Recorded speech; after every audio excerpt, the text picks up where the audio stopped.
Assalamualaikum warahmatullahi wabarakatuh. Pada kesempatan kali ini kita akan membahas materi mengenai dasar hukum dan pelaksanaan akuntansi. Dasar hukum pelaksanaan akuntansi atau pembukuan bagi perusahaan di Indonesia diatur dalam Kitab Undang-Undang Hukum Dagang atau KUHD Pasal 6 dan Undang-Undang Perpajakan Nomor 16 Tahun 2000 Pasal 28.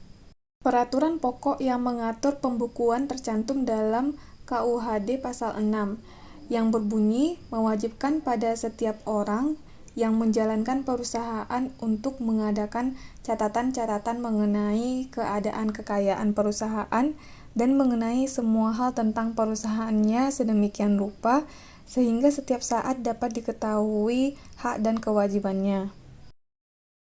Kewajiban pelaksanaan pembukuan bagi perusahaan di Indonesia diatur dalam Undang-Undang Perpajakan Nomor 16 Tahun 2000 Pasal 28 yang mengatur ketentuan.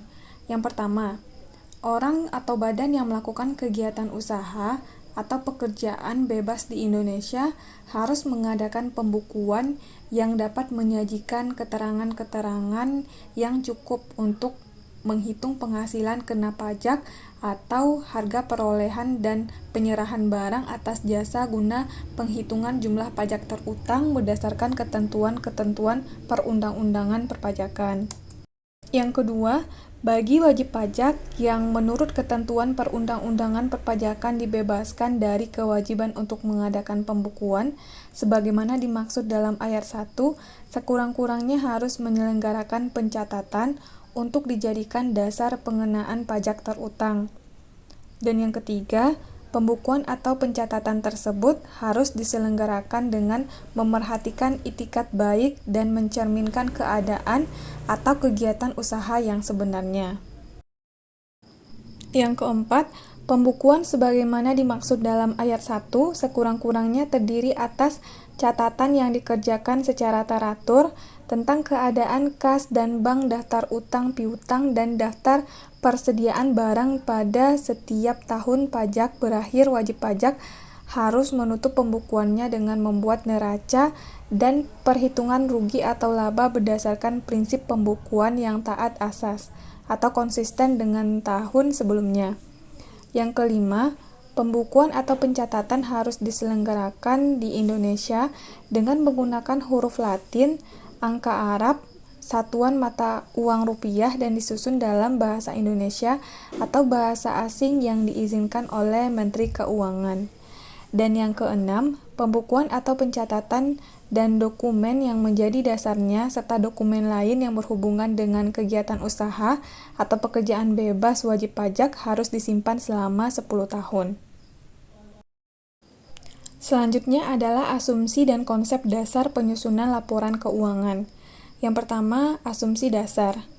Terdiri atas yang pertama, dasar akrual atau akrual basic.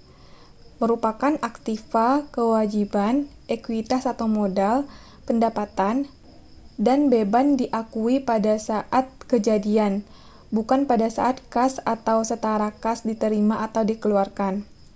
Hal tersebut dicatat dan disajikan dalam laporan keuangan di periode yang bersangkutan. Pendapatan dilaporkan pada saat terjadi dan biaya dilaporkan pada saat biaya itu terjadi.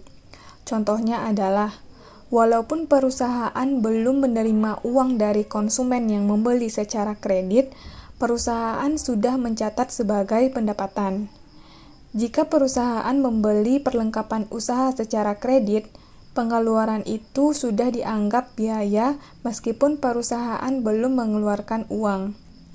Kebalikan dari dasar akrual yaitu cash basic, yaitu pengaruh transaksi dan peristiwa lain diakui pada saat kas atau setara kas diterima atau dibayar. Dasar akrual ini dicatat dalam akuntansi serta dilaporkan dalam laporan keuangan pada periode yang bersangkutan. Pendapatan dilaporkan pada saat uang telah diterima dan biaya dilaporkan pada saat uang dikeluarkan. Misalnya, penjualan hanya dicatat ketika perusahaan menerima uang dari konsumen dan biaya hanya dicatat hanya ketika perusahaan sudah membayar sewa kepada penyewa. Yang kedua adalah Kelangsungan usaha atau going concern konsep. Laporan keuangan harus disusun atas dasar perusahaan akan melanjutkan usahanya di masa depan. Perusahaan diasumsikan tidak bermaksud membubarkan atau mengurangi secara material skala usahanya. Apabila perusahaan ingin membubarkan atau mengurangi skala usaha secara material, maka laporan keuangan harus disusun dengan asumsi dasar yang berbeda dan asumsi dasar yang digunakan harus diungkapkan. Pihak manajemen harus memperhatikan apakah asumsi kelangsungan usaha masih layak digunakan dalam menyiapkan laporan keuangan. Manajemen memerhatikan semua informasi masa depan yang relevan sedikitnya untuk jangka waktu 12 bulan dari tanggal neraca.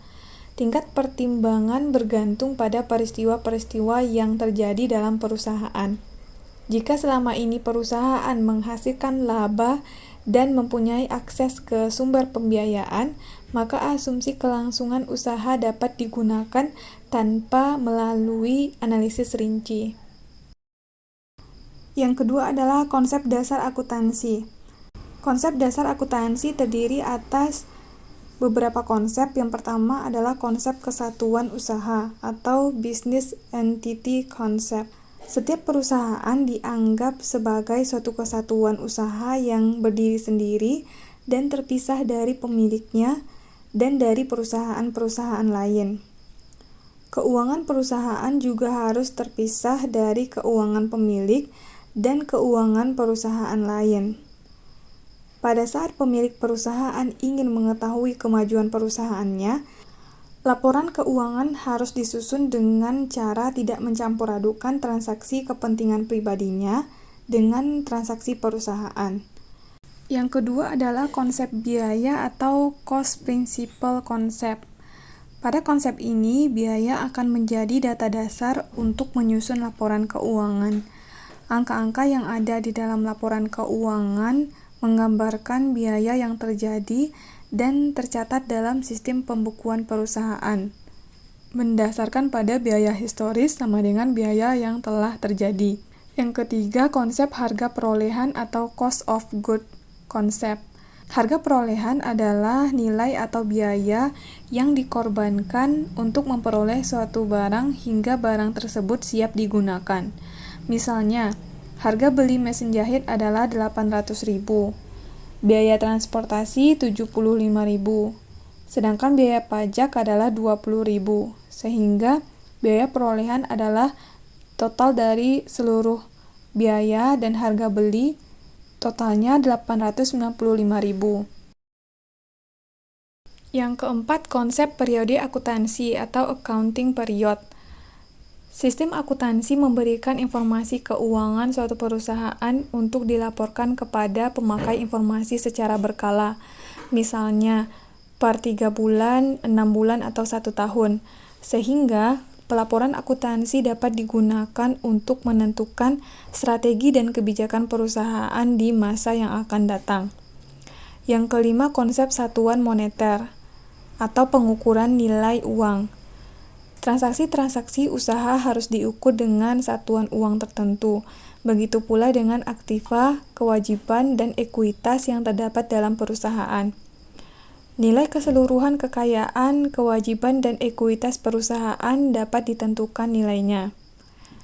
Yang keenam, konsep prinsip keandalan. Catatan dan laporan akuntansi harus didasarkan atas data yang tersedia dan paling dapat diandalkan, sehingga catatan dan laporan tersebut akurat dan berguna.